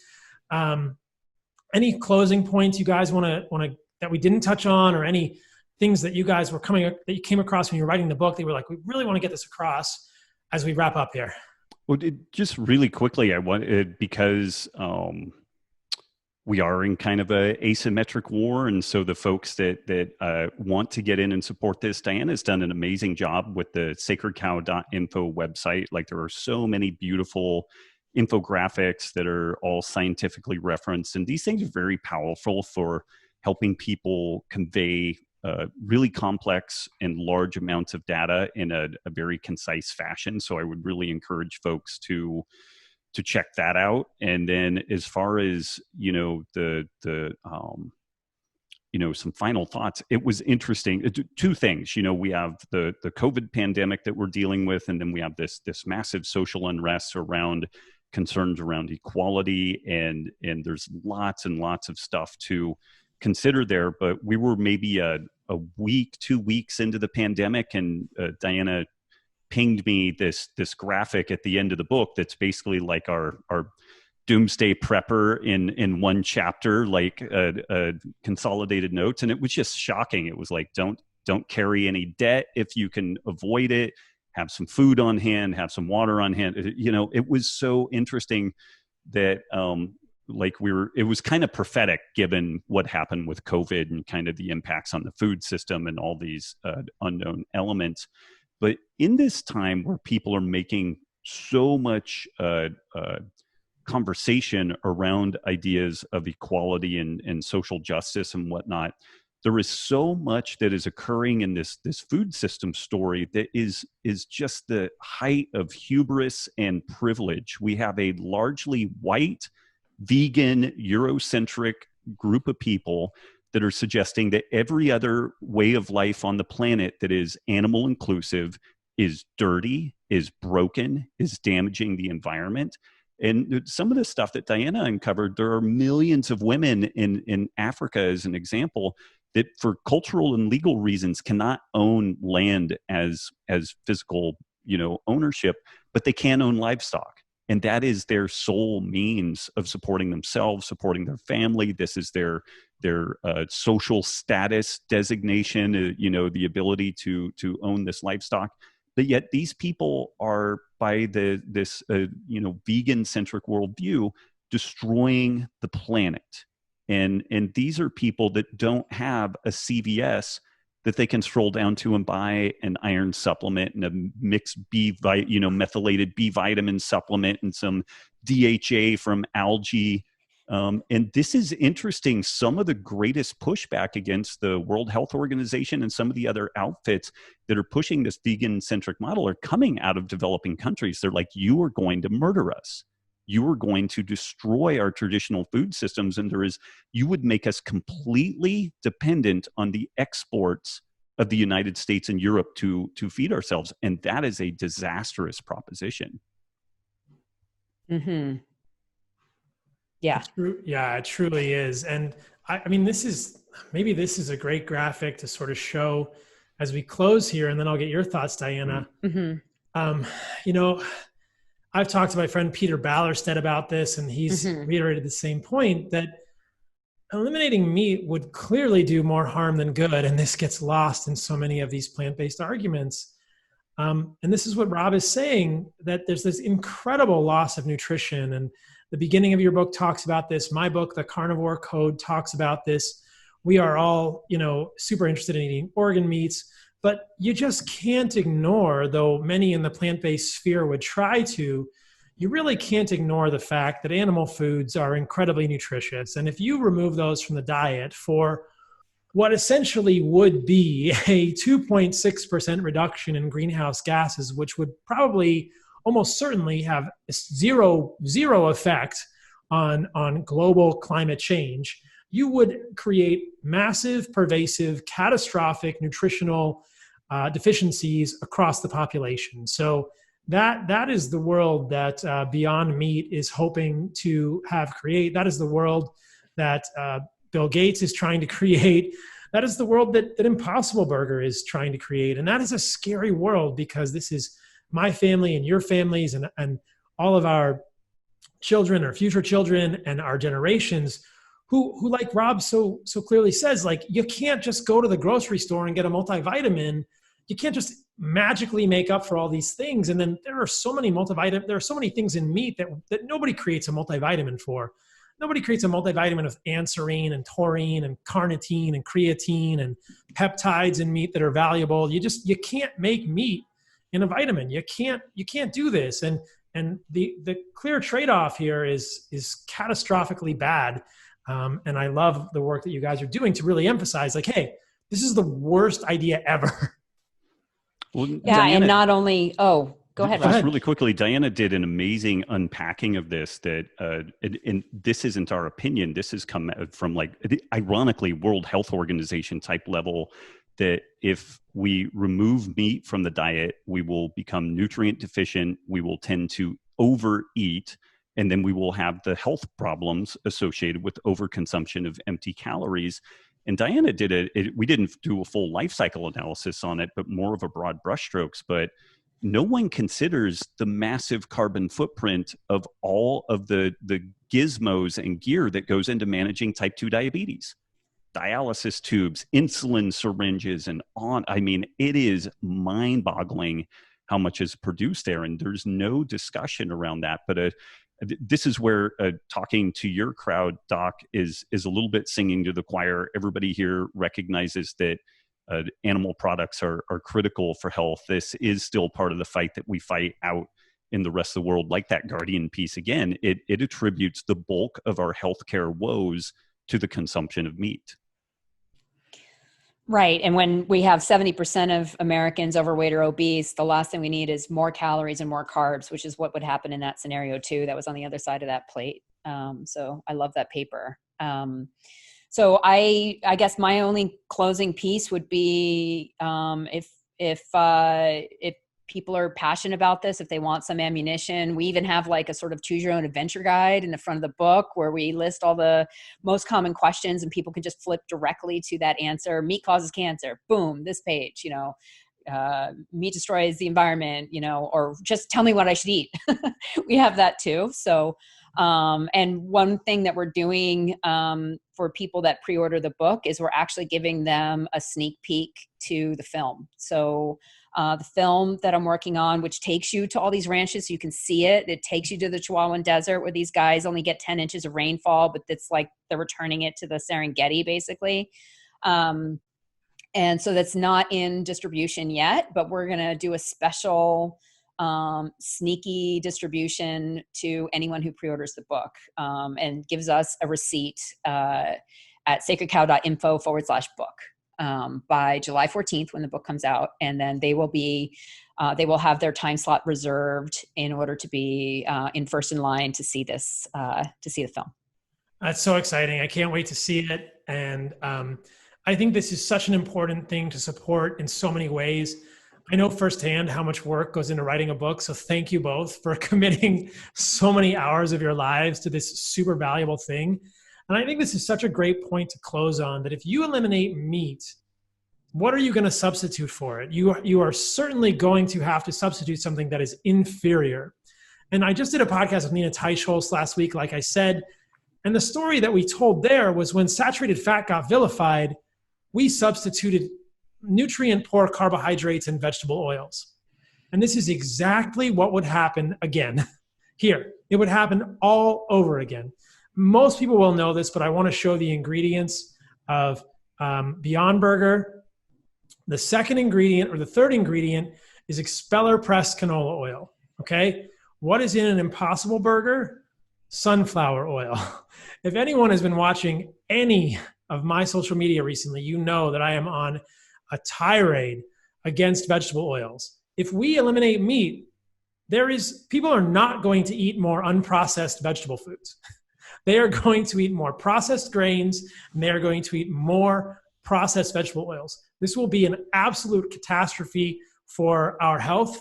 And I mean, you know, Rob, in the first podcast we did, you said, if you want to make an omelet, you got to break some eggs. And, you know, I think that ultimately the earth will be fine. What we're arguing for is the persistence of the human race. And if people care about this, I hope they will share this podcast widely and really fight back against this insidious, misleading misinformation that is being promulgated so widely. Because what's at stake is not necessarily the health of any of the three of us who are listening to this, because we are eating just fine. But it's the health of 5 generations of our ancestors from now, or 2 generations from our ancestors from now. After we are gone, what information will they be told about how to eat? You know, I saw something recently that was, you know, somebody was saying, I do the work I do so that my children and their children will not be influenced by the ideas of lesser men who are misled by a system or who are telling them lies. That's why we do this work, so that future generations have the opportunity to be healthy and are not misled by this crazy propaganda. So thank you both for doing this work. The last question I always ask on this podcast is what the most radical thing you have each done. Diana, what do you think? What is the most radical thing you have done recently? And this is like 80s radical, like, you know, what's the coolest, exciting thing you've done recently? Oh, man.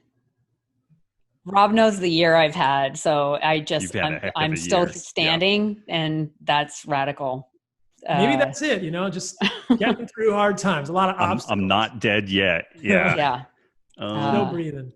Mine wasn't super recent. It was a couple of years ago, but I used to work for the Naval Special Warfare Resiliency Program. And so I would speak to the SEAL teams, the special boat teams and their families. And I would speak to the SEALs and the boat team folks on one day, and then speak to the families on the second day. And while I was speaking to basically the wives of these service members, several of the SEALs showed up at the facility and started like looking in the window and motioning for me. And I'm like, I don't know what's going on. And so I walked over and I cracked the door open. I'm like, what's up with you guys? And they're like, do you want to go parachuting? I'm like, yes. When do I go? And they're like, as soon as possible. And so I went back and I'm like, okay, we have an hour left. I'm going to get this done in a half hour because your husbands want me to go parachuting with you. And so we drove out to the drop zone and they explained to me what we were going to do. They said, when we get there, we'll have plenty of time to go over your gear and make sure you know what's going on. So we checked in and then we walked back out into the parking lot. And then they said, green team, you're good to go. And they're like, oh, that's us. So we run back in and we have to start putting gear on. And like the guy held up a skydiving harness and I went to put it on like a coverall. And he's like, no, dude, that goes on the back. And I'm like, I don't know, and so we tumbled onto the plane that picks you up. It literally, it comes down on the ground, it taxis, people jump off, people jump on, you go up. And the guy harnessed himself to me and he was like, just don't stick your arms out and hang onto the door because I'll have to break one of your arms to get you out and that'll be embarrassing. And so I went skydiving with some Navy SEALs one day and lived to tell the tale. That's freaking amazing. I've never been skydiving, but I really want to. Diana, you ever been skydiving? There is no chance, like not even no. It's like right up there with all my top no's. Okay. All right, guys, tell people one more time where they can find this, where they can pre-order the book, get access to the sneak peek of the movie, all that stuff. Where is it? Okay, so sacredcow.info is the website that it's really just a clearinghouse for all this information too. We have tons of blog posts. We have all those infographics that you showed, plus more shareable stuff. And then we have a tab book, which talks about the book, links to the book, but also has the area where people can submit their receipt by July 14th. Perfect. So that's the most important thing. And the book comes out July the 14th, but pre-order now, you guys, because that's super important and it really helps this movement. And my goodness, I hope I see this book in every airport in the United States very soon and all the bookstores and stuff. So thank you guys for coming on the show. Thanks for hanging out. And I can't wait to see you both in person soon. Thanks, Doc. Yeah. Take care. Thank you. All right, you radical people. Thank you to Robb and Diana. Sacredcow.info to pre-order the book. This is the center of the discussion now. There are so many falsified articles out. This is the discussion we need to be having, and we need to be spreading this information about agriculture, about what is actually going on, about ecosystems, about biodiversity. And the book is amazing, and it has a lot of information. You will learn a ton. The conservation reserve system, how about that? We're paying farmers to leave their land after they completely destroy it with monocrop agriculture. Crazy stuff. Why are we doing this? I have no idea. We should be raising animals on it. So anyway, I'm in Austin. Tomorrow is my birthday. I'm recording this on Sunday, June 28th. The 29th of June is my birthday. If you're listening to this on Monday, June 29th, it's my birthday. If you're listening to this on June 30th, yesterday was my birthday. But I went to a meetup today with some good carnivore folks in Austin. It was good to see some new faces, meet some people. I'm loving it here. It's a beautiful place right now. Just as I started recording this, we've got a thunderstorm. It is raining cats and dogs here in Austin outside, but I love it. It's green. We had a warm day, and I'm totally digging living in the South and connecting with the good people here. Miss the ocean a little bit, but getting out on lakes and rivers a lot, and I think that I'm here for the long haul. So, as always, my website, carnivoremd.com. You can subscribe to my newsletter. I send one out every Sunday, and I'm going to be sending a lot more out. The book release is August the 4th. There will be an audiobook, which I recorded myself. We're fixing the link for the audiobook, so stay tuned for that. And leave me a review for this podcast on iTunes. Leave me a review for the book on Amazon if you've already read it. Over 500 reviews for the Carnivore Code, Indie Edition, Collector's Item Edition. And the second edition is just going to go even bigger because we're going to affect more lives. If your life has been benefited, if your life has been bettered, if your life is better after eating this type of diet, tell people you know, because there's so much misinformation. And I think that there are few things more satisfying for me than working to correct the misinformation that is out there, or at least being a voice to the contrary. Did my best with coronavirus. Hope you guys found that valuable. Pretty much done talking about it. I know people are still saying it's spiking, but there's a lot more testing. The hospitalizations aren't rising, and deaths are not spiking in the United States. So this is a false alarm in my opinion. Do not let the media scare you. So silly. Anyway, love you all. Stay radical. Newsletter, carnivoremd.com. Book, thecarnivorecodebook.com. Leave this podcast a review. Leave me a review on Amazon. Thank you so much. I will see you guys next week. Stay radical.